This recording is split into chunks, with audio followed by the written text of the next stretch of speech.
Welcome to the latest update program. The topic of the moment is India emerges as most attractive manufacturing hub globally.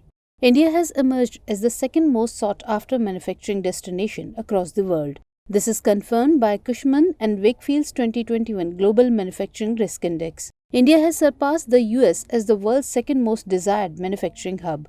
The rising focus on India can be attributed to India's working conditions and cost competitiveness. India has risen one rank higher than last year's rankings and is in second place after China.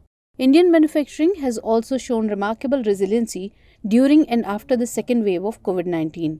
Asia Pacific's largest manufacturing facilities have rebounded strongly as economies throughout the globe have reopened. The index ranks the most favorable locations for international manufacturing in 47 countries across Europe, the Americas, and Asia Pacific. The baseline rating for high manufacturing locations is based on the working conditions and value effectiveness of a rustic.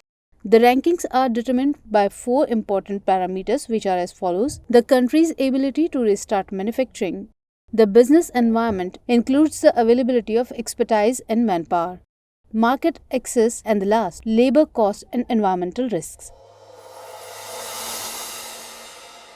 Dear viewer, to watch this topic in Hindi, please visit our Hindi YouTube channel.